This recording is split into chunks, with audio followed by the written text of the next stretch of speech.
कहानी घमंडी बहू की सौतन आई।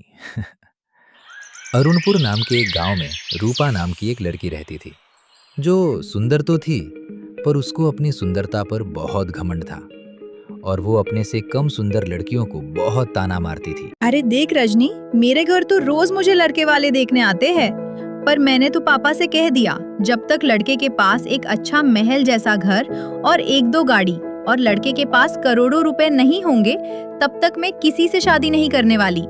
आखिर लड़के को मिल भी तो रही है मुझ जैसी स्वर्ग की अप्सरा।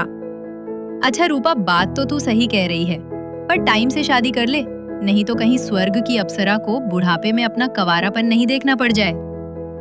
और ये बात सुनकर रूपा को गुस्सा आ जाता है। अरे काली कलूटी, तुझे देखने वाले नहीं आ रहे हैं और तेरी शादी नहीं हो रही है, तो तू ये समझ रही है कि मेरी भी नहीं होंगी। सच बता, तू मुझे देखकर मेरी सुंदरता से जलती है न? मैं पहले से ही जानती थी, तू है ही ऐसी दूसरों से जलने वाली। और रूपा अपने सुंदरता के घमंड से कई लड़कों को शादी के लिए पहले ही मना कर चुकी थी। एक दिन रूपा को देखने के लिए कुछ लड़के वाले आए। वैसे तो लड़के वाले लड़की देखने आते हैं, लेकिन रूपा कुछ अलग थी। वो लड़के के सामने जाकर उसी को जज करने लगती थी। जी, आपकी लड़की तो हमें पसंद है, बस आप कुछ पैसे वगैरह की बात कर लेते तो बात आगे बढ़ जाती और आगे सब क्लियर रहे।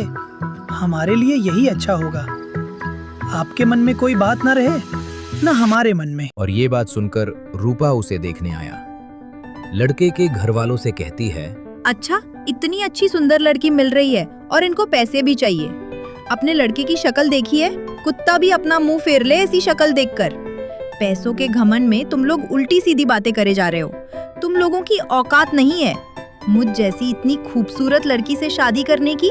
और ये सब सुनकर लड़के वाले कहते हैं कि लड़की तो बहुत तेज है, ये हमें खड़े खड़े नचा देगी। चलो, हमें नहीं करनी इस लड़की से शादी, और बिना दहेज के आजकल कोई शादी नहीं करता, चाहे फिर लड़की अपने आप को स्वर्ग की अप्सरा ही क्यों ना समझे। बुड्ढे, तुझे अपने बुढ़ापे में भी शर्म आया है या नहीं? इस उम्र में भी आकर दहेजे लेना का सपोर्ट करता है।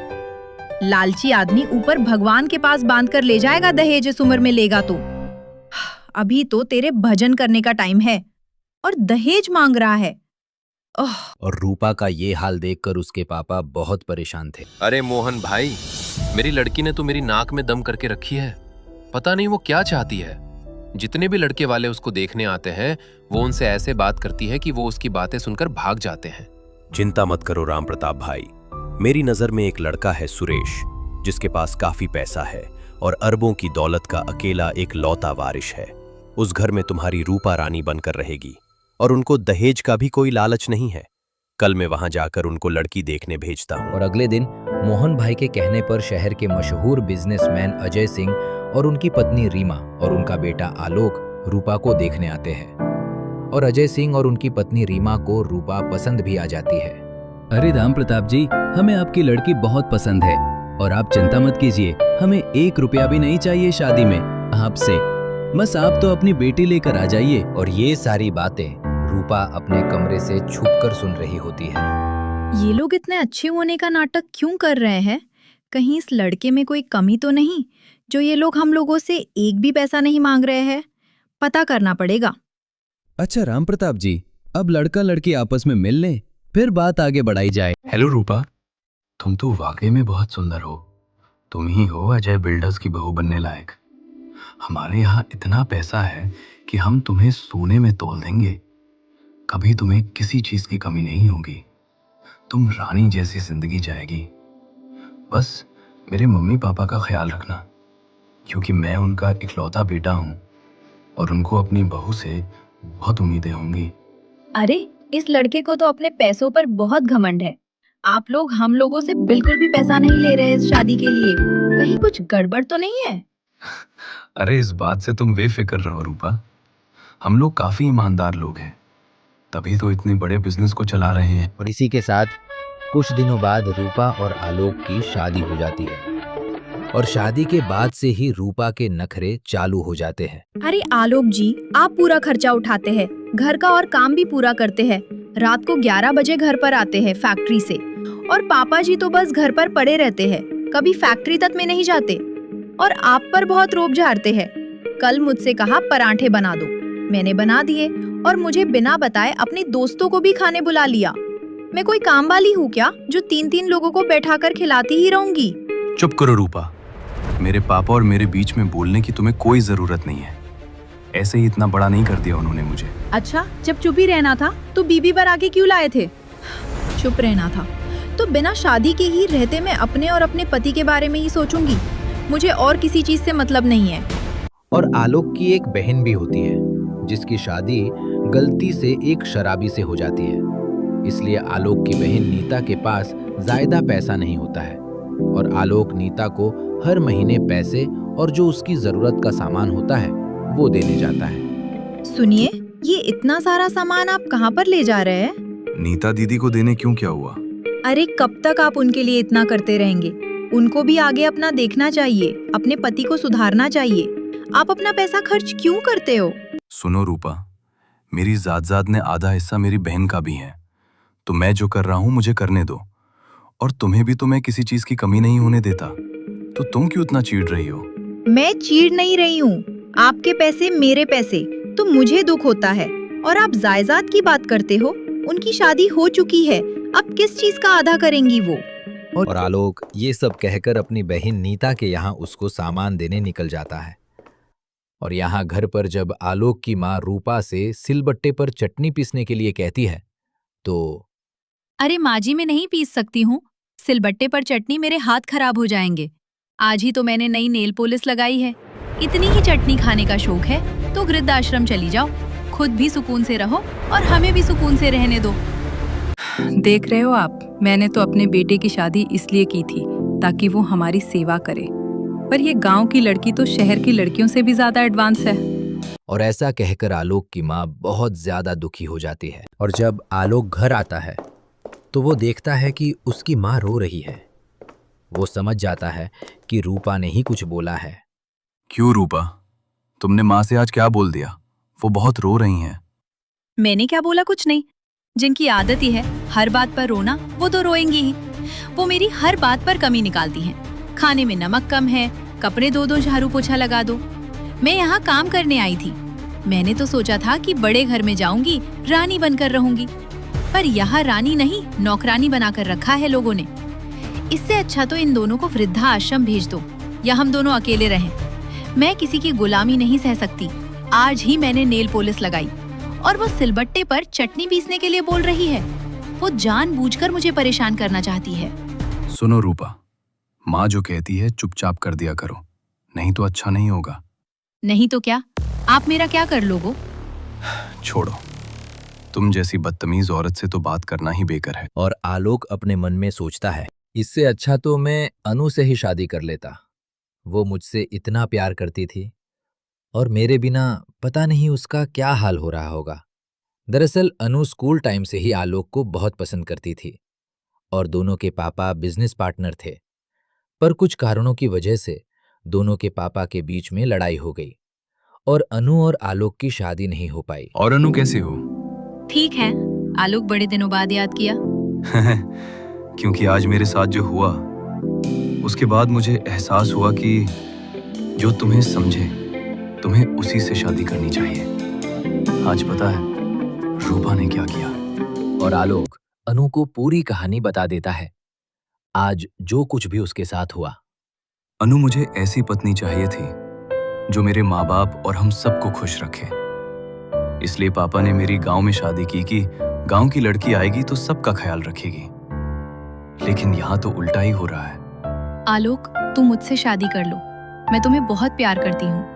पर अनु, मैं पहले से शादीशुदा हूँ, अब कुछ नहीं हो सकता। क्यों नहीं हो सकता आलोक?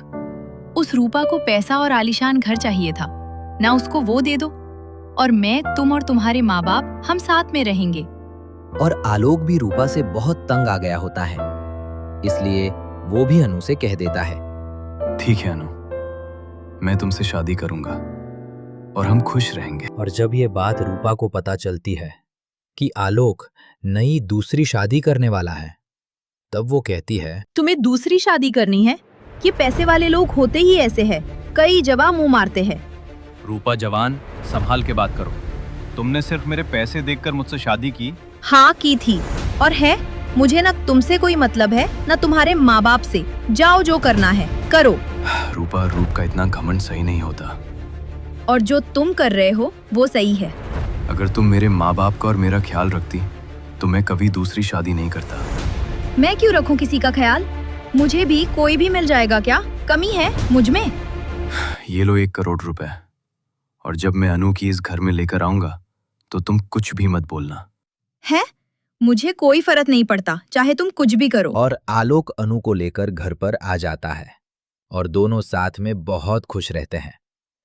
और अनु आलोक के माँ बाप का भी बहुत ख्याल रखती है।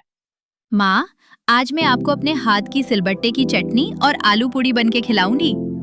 और अनु आलोक के पापा के खाने पीने, कपड़ों, हर एक चीज का ध्यान रखती है, जिसे देखकर रूपा बहुत जलती है। सिलबट्टे की चटनी खिला रही है बुड्ढी को। अच्छा बनने की कोशिश देखती हूँ, कितने दिन तक ये अच्छी बहू बनकर रहती है।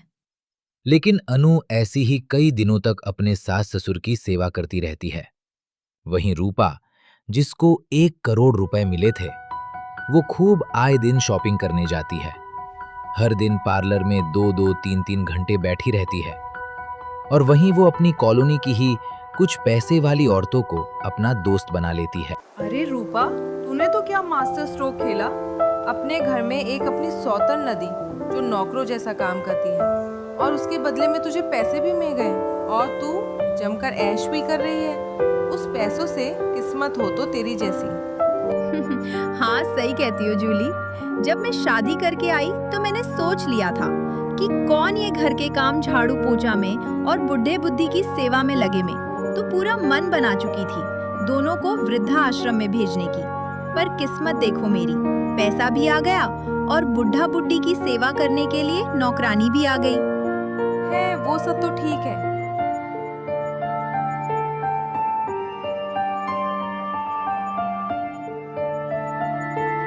और ये बात सुनकर रूपा चुप हो जाती है।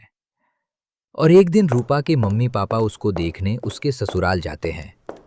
तो जैसे ही वो घर के अंदर इंटर करते हैं तो उनको अनु मिलती है, और वो रूपा के मम्मी पापा को बैठाकर उनको पानी देती है, नाश्ता करवाती है।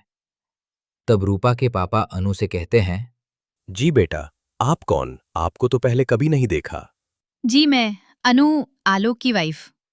और ये बात सुनकर रूपा के मम्मी पापा के होश उड़ जाते हैं कि आलोक की पत्नी तो उनकी बेटी रूपा है। और वो दोनों रूपा के पास जाते हैं। रूपा बेटा, मैं ये क्या सुन रहा हूँ? तुम्हारे घर में तुम्हारी ही सौतन रह रही है। है पापा, ये लेकर आ गए तो मैं क्या करूं? क्या करूं का क्या मतलब है? तूने कुछ नहीं कहा। हम लोगों को एक बार बताती, हम कुछ करते। मुझे उन्होंने 1 करोड़ रुपए और ये घर मेरे नाम कर दिया, इसलिए मैं मान गई। लीजिए, आप लोग यहाँ आए हैं, ले जाइए ये पैसे। आप लोग अच्छे से रहे, इसलिए मैंने ये पैसे लिए। नहीं चाहिए ये पैसे तेरे। कैसी औरत है तू, अपने पति को किसी और का हो जाने दिया। समाज में लोग क्या कहेंगे कि हमारी बेटी एक ऐसी आदमी की पत्नी है जिसकी 2-2 बीवियां हैं। कितनी गिरी हुई सोच है रूपा तेरी। आज से हम लोगों से कोई मतलब नहीं रखना। तू पैसों के चक्कर में पागल हो गई, ये मेरी बेटी। और ऐसा कहकर रूपा का मम्मी पापा उसके घर से चले जाते हैं। अब रूपा बहुत अकेली अकेली, न उसके माँ बाप उसका साथ देते थे, और अनु, आलोक और सब एक साथ खुश थे। रूपा ने अपने सारे पैसे भी खर्च कर दिए थे उन सारी फालतू की चीजों में, और कसीनो और अपनी अमीर सहेलियों से भी वो जुए में सब कुछ हार चुकी थी। एक दिन वो अपनी रूबी दोस्त, जो उसकी खास पैसे वाली थी, उसके पास जाती है। हेलो रूबी डार्लिंग, क्या कर रही हो? अरे कुछ नहीं, बस बैठी थी। बेटी आज घर आ रही है अमेरिका से, तो उसका इंतजार कर रही थी। बोलो, कैसे आना हुआ आज मेरे घर पर? रूबी, अगर 1-2 लाख रुपए मिल जाते तो मेरा खर्च चल जाता। अब न मैं बाजार, मेकअप और शॉपिंग के लिए जा पा रही हूँ, और सब लोगों ने मुझसे किनारा कर लिया है। अब मैं अकेली काफी बोर होती हूँ। रूपा, अगर मैं तुम्हें पैसे दे भी दूँ तो तू उनको वापस कब लौटाएगी? तेरे पास तो पैसे आने की कोई जगह ही नहीं है। जितने तेरे पास थे वो सारे तू खर्च कर चुकी है। अब तेरे दिन आ गए। भूखे मरने के जब नहीं था पैसा तो क्यों खेला जुआ? सुनो रूबी, ये सब फालतू की बात मुझसे मत करो। अगर पैसे नहीं देने हैं तो मत, तो लेकिन ये फालतू नाटक मत करो ताने मारने का। पर रूपा घर जाकर ये बातें सोचती है कि कहीं ये बात सही तो नहीं कि मैंने अपने घमंड के चक्कर में सबकी खुद से दूर कर लिया हो। और वो घर जाकर जब सबको खुश देखती है तो उसे और बुरा लगता है कि हाँ, उससे एक बहुत बड़ी गलती हो चुकी है।